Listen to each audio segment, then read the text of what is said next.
अस्सलाम वालेकुम। पाठ 13 विशेष अध्ययन हेतु कनुप्रिया, जो कि कक्षा 12वीं के लिए हिंदी के युवक भारती से ली गई है। कनुप्रिया जिसके जो कवि है डॉक्टर धर्मवीर भारती। आइए सबसे पहले हम कवि का परिचय देख लेते हैं।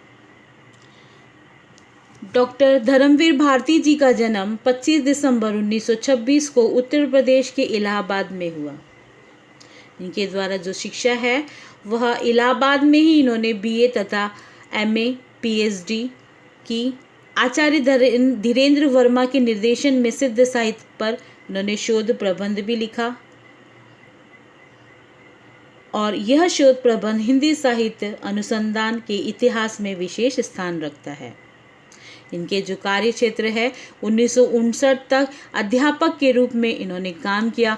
1960 में टाइम्स ऑफ इंडिया के धर्मयुग के संपादक रहे। प्रयोगवादी, प्रगतिशील साहित्यकार, पत्रकार, युग प्रवर्तक कवि माने गए।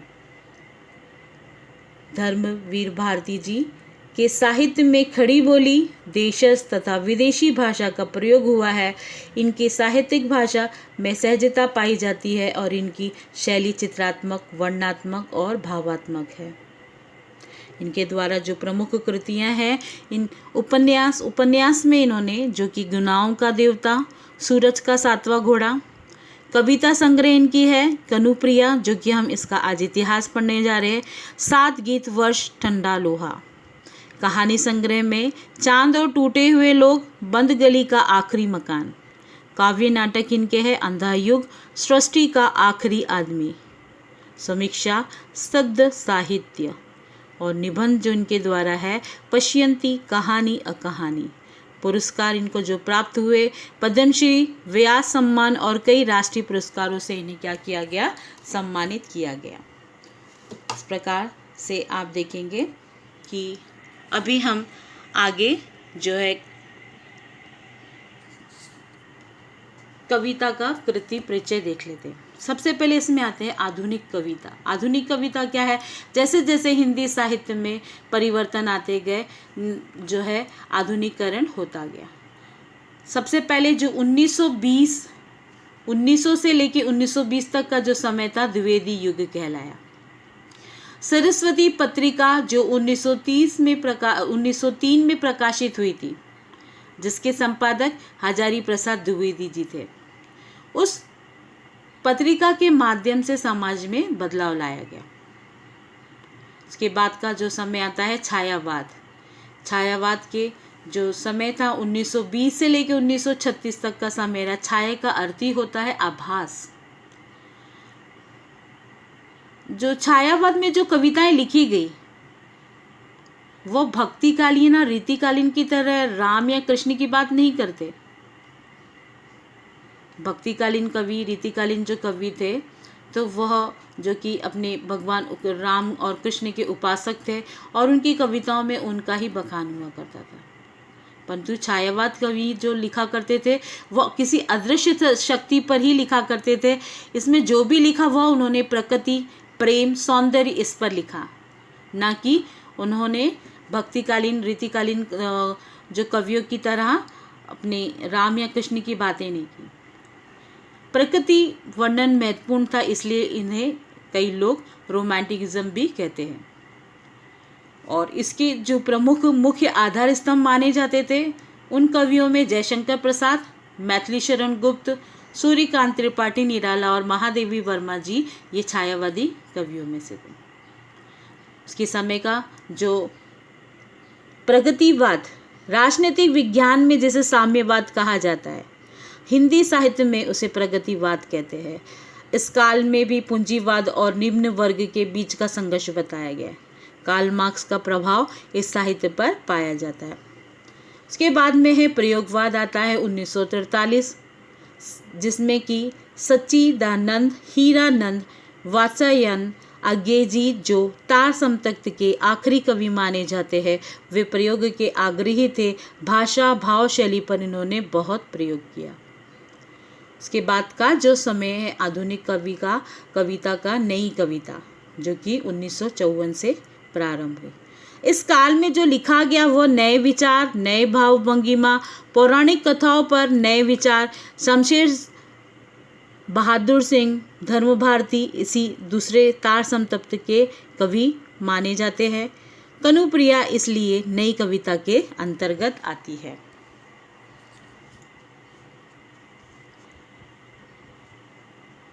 इसके बाद हम देखेंगे कनुप्रिया काव्य का प्रकार। आज तक कोई समीक्षक जो है वह निर्धारित नहीं कर पाया है कि ये किस प्रकार का काव्य है। ये खंड काव्य है या महाकाव्य है या गीति काव्य है या गीति नाट्य है। इसलिए निश्चित रूप से किस काव्य विधा में आती है कहना कठिन है। परंतु कुछ आलोचक का मानना है कि ये महाकाव्य है ही नहीं, जबकि महाकाव्य के लक्षण इसमें विद्यमान है। महाकाव्य में नायक प्रधान होता है, कनुप्रिया में नायिका प्रधान है। महाकाव्य में सर्गबद्धता होती है, सर्गों में बटा होता है, कनुप्रिया में भी है। किंतु नई कविता होने के कारण छंद निर्वाह अप्रासंगिक है। प्रकृति चित्रण सिर्फ प्रसंग को आगे बढ़ाने के उपयोग में आता है। महाकाव्य के लक्षण शास्त्रीय रूप से प्राप्त नहीं होते, इसलिए महाकाव्य कहना भी कठिन है। खंडकाव्य के सभी गुण नजर नहीं आते हैं। इसमें खंड काव्य की तरह सर्ग के रूप में गीत है। महाकाव्य में ये सर्ग बटे हुए हैं और खंड काव्य में ये सर्ग के रूप में तो है, गीत के समान है, किंतु वो अपने आप में पूर्ण है। जीवन के किसी एक पक्ष का उद्घाटन नहीं होता है, अपितु राधा के मानसिक संघर्ष के प्रसंग व्यक्त होते हैं। कि इसमें जो है कि राधा के द्वारा जो उसके मन में जो विचार उत्पन्न हो रहे हैं वो उसमें ही ये प्रसंग व्यक्त हो रहे हैं, इसलिए इसे खंड काव्य के अंतर्गत भी नहीं रखा जा सकता। यहाँ तक कि कुछ आलोचक इसे प्रगीत काव्य मानते हैं। प्रगीत काव्य में व्यक्ति की अनुभूति आवश्यक है। कनुप्रिया में राधा के भावकुल उजागर हो रहे। महादेवी वर्मा के अनुसार जो गीतात्मकता या प्रगीत काव्य का महत्वपूर्ण अंग है जो कि कनुप्रिया में नहीं पाई जाती है। कनुप्रिया के गीत गंभीरता निर्माण नहीं करते हैं, अतः कनुप्रिया को शुद्ध रूप से प्रगीत काव्य भी नहीं कहा जा सकता। कवि धर्मवीर भारती जी भी इस काव्य की विधा स्पष्ट नहीं करते। उनकी ओर से भी काव्य की विधा के बारे में कोई स्पष्ट संकेत नहीं मिलता है। कनुप्रिया धर्म भारती और हिंदी साहित्य में मील का पत्थर सिद्ध हुई है। कनुप्रिया में भाव की एक धारा बहती है जो एक कड़ी के रूप में हमें प्राप्त होती है। इस पाठ का उद्देश्य कनुप्रिया का देखा जाएगा तो क्या उद्देश्य है? सबसे पहले जो कनुप्रिया का उद्देश्य है, मानवीय संवेदनाओं को जागृत करना, युद्ध की विनाशता को स्पष्ट करना, नवीन मूल्यों का निर्माण करना, स्वयं साक्षरता जो कि राधा के माध्यम से स्पष्ट किया गया है कि जो राधा है के मन में जो प्रश्न उठे उन प्रश्नों का जो है उसने खुद ही जवाब पा लिया, तो वह स्वयं साक्षरता के रूप में प्रकट होता है। आंतरिक संघर्ष में अहंकार को त्याग कर जीवन सार्थकता को क्या करना, समझाना। नारी के संवेदनशील अंतर्गत को उजागर करना, यही इस पाठ का क्या है, उद्देश्य माना गया है। अब देखेंगे इसके इतिहास की। कनुप्रिया आधुनिक मूल्यों का काव्य है कि कनु अर्थात प्रिया, कनु अर्थात कान्हा, प्रिया सखी, यानी कान्हा की सखी, कृष्ण की प्रिय सखी कौन, राधा। अब कनुप्रिया राधा की भावनाओं का प्रस्तुतिकरण है कि इसमें जो कनुप्रिया राधा के माध्यम से हमें श्री कृष्ण प्राप्त हो रहे।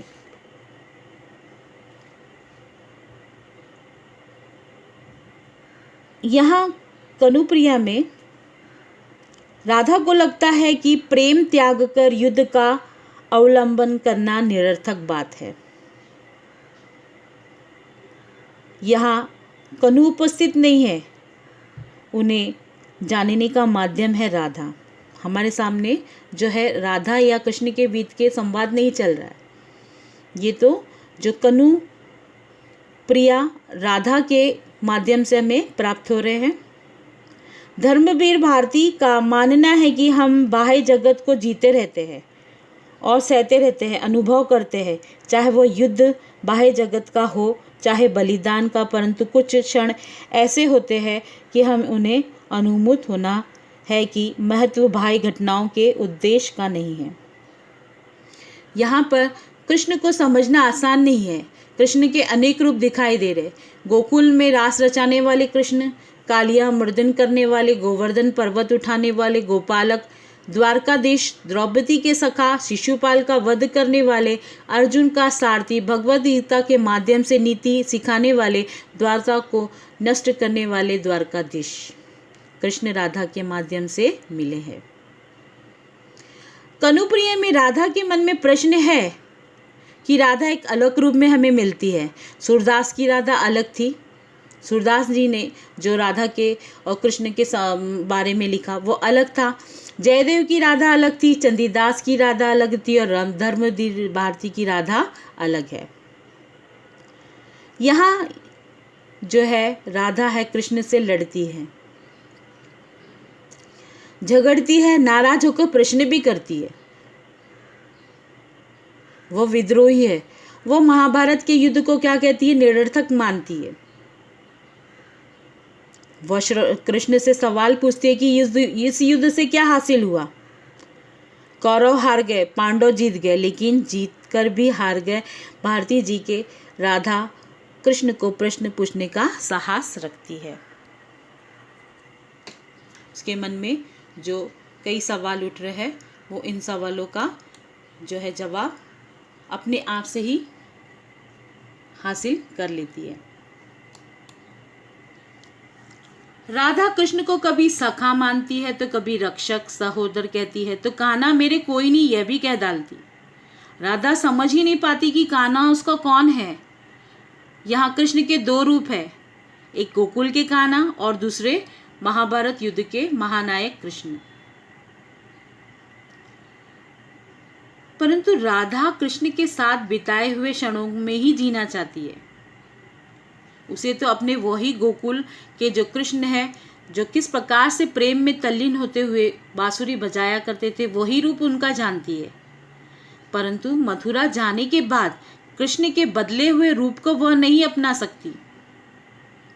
कि राधा की व्यथा है कि कृष्ण उसे छोड़कर चले गए। कृष्ण कनुप्रिया में हमें किसके माध्यम से मिल रहे हैं? राधा के माध्यम से ही मिलते हैं।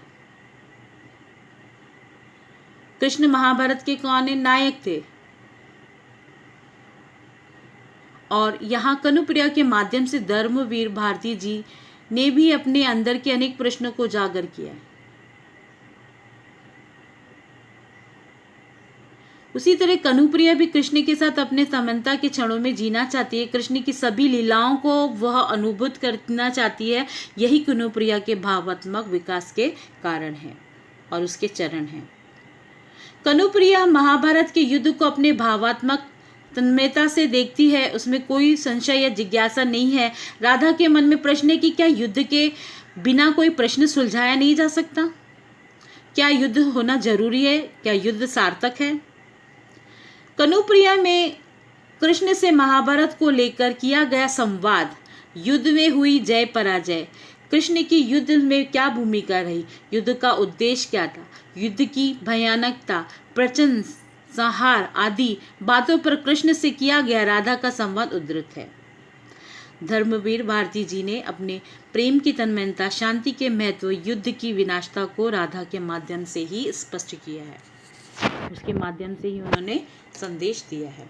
आइए अब हम जो है कविता सर्ग पढ़ते हैं। जो है प्रथम सर्ग में क्या है? सेतु में, सेतु जो है कि पुल, और राधा अपने आप को यहाँ पर पुल सेतु मानती है। देखते हैं। नीचे की घाटी से ऊपर के शिखरों पर, हाय मुझी पर पग रखकर मेरी बाहों से इतिहास तुम्हें ले गया।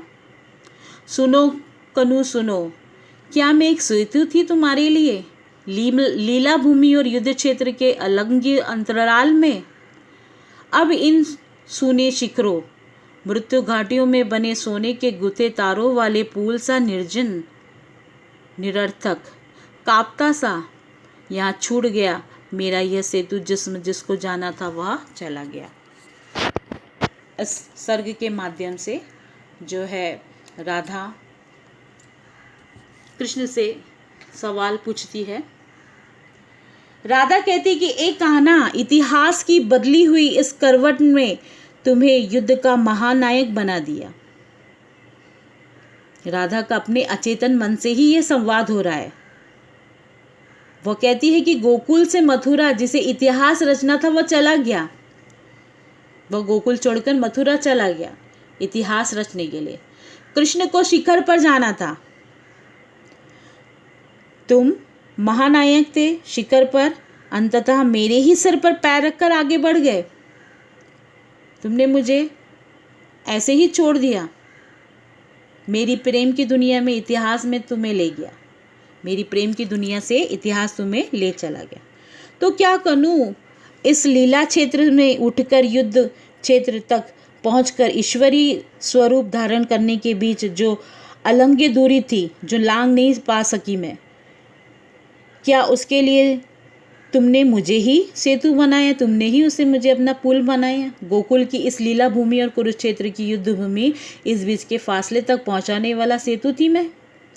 मानव रूप से ईश्वरीय रूप तक पहुंचने के लिए तुमने मुझे साधन बनाई है। मेरे सोने की गुथी तारों वाला ये शरीर अब मुझे निरर्थक व्यर्थ लगता है। तुम्हारे लिए मैं एक साध्य नहीं तो साधन थी, यह जानकर अब मेरा ये पुल बना शरीर निर्जीव सा लग रहा है।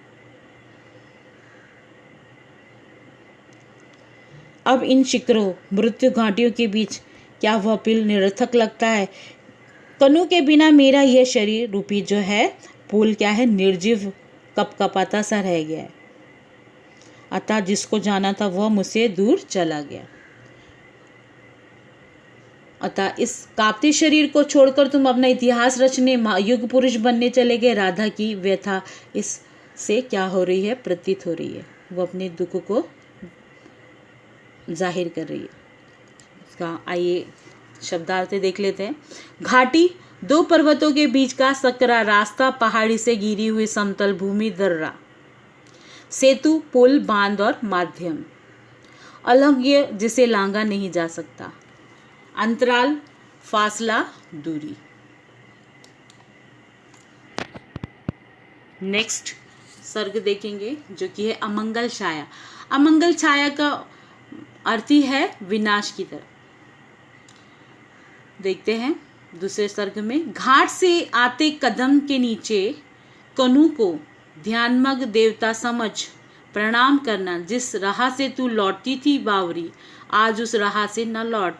उजड़े हुए कुंज, रौंदी हुई लताएं, आकाश पर छाई हुई धूल, क्या तुझे यह नहीं बता रही है कि आज उस राह से कृष्ण की 18 अश्वरोहिणी सेनाएं युद्ध में भाग लेने जा रही है। आज उस पद से अलग हटकर खड़ी हो जा बावरी। लता कुंज की ओर छिपा ले अपने आहत प्यार को। आज इस गांव से द्वारका की युद्धोन्तम सेनाएं गुजर रही है। मान लिया कि कनु तेरा सर्वाधिक अपना है। मान लिया कि उसके रोम रोम से परिचित है। मान लिया कि सैनिक एक एक उसके है, पर जन रख की तुझे बिल्कुल नहीं जानते। पद से हट जा बावरी। इस सर्ग में जो है राधा अपने ही मन में उठे विचारों को व्यक्त करती है। राधा का मानना है, इस सर्ग में राधा के दो रूप नजर आ रहे। राधा के अवचेतन मन में बैठी राधा और कृष्ण, तथा चेतनावस्था में स्थित राधा और कृष्ण, या अवचेतन में मन में बैठी राधा चेतनावस्था में स्थित राधा को संबोधित करती है कि ये राधा, घाट से ऊपर आते समय कदम के नीचे खड़े कनु, कदम का पेड़, उसके नीचे खड़े कनु को देवता समझकर प्रणाम करने के लिए तू जिस रास्ते से आ जाती है, हे बावरी, अपने आप को संबोधित करते हुए कहती है, पागल है बावरी, अब तू उस राह से मत जा। कि जब तू नदी से पानी भर घर जाते समय कदम वृक्ष के नीचे ध्यानमग्न कनु को देवता समझ प्रणाम करती थी, आज उस रास्ते से हट जा, उस रास्ते से मत जा। उस राह से तो कृष्ण की 18 अश्वरोहिणी सेनाएं जा रही है। अपने मन को जो कृष्ण के प्रेम के कारण व्यथित हुआ है उसे लता कुंज की ओट में छुपा ले। कृष्ण तुम्हें नहीं जानते, तुम्हारा रोम रोम से परिचित है, किंतु उनकी ये उन्माद सेनाएं तुम्हें नहीं जानती, इसलिए तू हट जा। हे कनुप्रिया, कनु के साथ तुम्हारे व्यतीत किए हुए तन्मयता के गहरे क्षणों को कनु भूल चुके हैं। इस समय कृष्ण को केवल अपना वर्तमान काल अर्थात महाभारत का निर्णायक युद्ध ही याद है। तो हे कनुप्रिया, आज यदि कृष्ण का युद्ध की इस हड़बड़ाहट में तुम और तुम्हारे प्यार से अपरिचित होकर तुमसे दूर चले गए हैं तो तुम्हें उदास नहीं होना चाहिए, तुम्हें तो गर्व होना चाहिए, क्योंकि इसके महान प्रेमी के पास 18 अश्वरोहिणी सेनाएं हैं, वह केवल तुम हो। तो तुम क्या हो कि उस रास्ते से मत जाओ, उस रास्ते से हट जाओ। हालांकि जो है कृष्ण तुम्हें रोम रोम से परिचित है, पर क्या है उनकी सेनाएं तुम्हें नहीं जानती। तो आज के लिए इतना ही काफ़ी है। नेक्स्ट भाग में हम आगे का पार्ट पढ़ेंगे। तब तक के अल्लाह हाफिज़।